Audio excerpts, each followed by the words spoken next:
question a ridiculous premise about a drifter who is tricked into cleaning a used to be Chuck E. Cheese like type restaurant, and he has to deal with murderous animatronics. By the way, this film is dull, it's boring, and if you haven't seen this film, steer clear from it because depending upon your taste, you may or you may not like this movie. You know, I have to say, this is probably one of the worst films I've seen so far early this year. And not just that, Nicolas Cage, he plays an unnamed janitor. And to make matters worse, his character doesn't speak a line of dialogue. He's just quiet all throughout the film. He has to clean up this family entertainment center, in order for his car to be fixed. And pretty much he has to avoid these 8 murderous characters. And it's not just that. This movie reminds me a lot of the Friday Nights at Freddy's, the video game series, where a main character has to look after the establishment, and not just that, he has to also survive the characters. This movie is generally boring to me. I ain't find not much to enjoy in this film. I mean, Nicolas Cage character, he does kick ass, and he's kind of cool. I just wish he spoke some damn lines, Well, it would have been too hard for them to do that for him, please.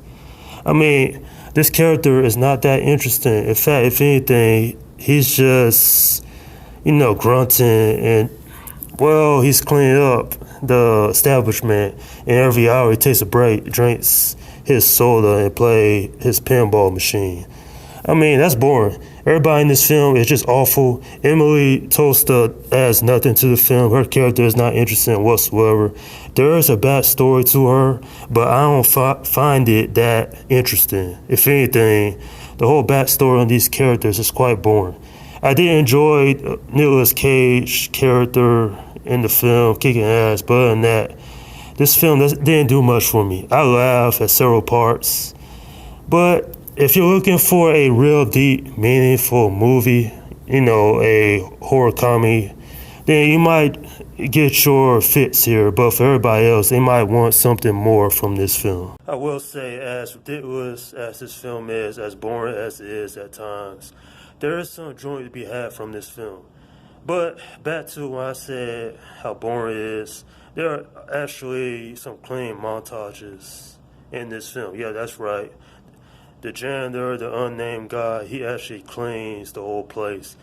And they waste like a couple of minutes seeing him clean the place. I don't care about him cleaning the place. How is this interesting? To me, it's flat out boring.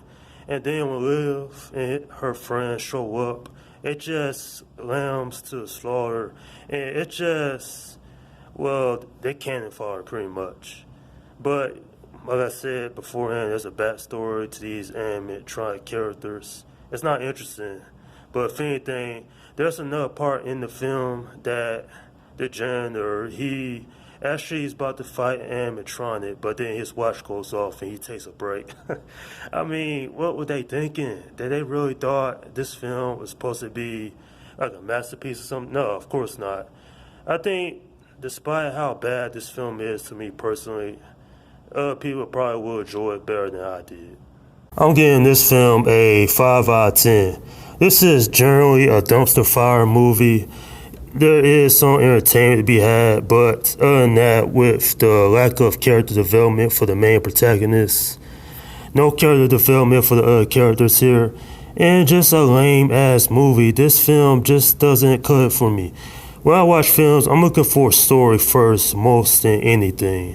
And if you can't come at me with a great story in a film, then it's not going to hold my attention. Despite all that, though, I think how bad this movie is to me, there are some laughable moments, the absurdity of it all. There's a reason why they made this film. It's probably for a quick paycheck, once again, for Nicolas Cage. I remember when his film career was at its height back in the 90s. What happened? Nonetheless, though, if you like this film, that's great, but for me, I thought it was just an absolute bore fest. And that's my review of Willy's Wonderland. Okay, leave your comments down below in the section and let me know what you think about this film if you've seen it. Do you love it, hate it, or in the middle?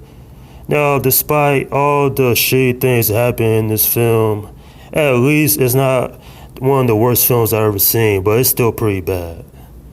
Alright, this is Slum Guy 172 saying, peace out.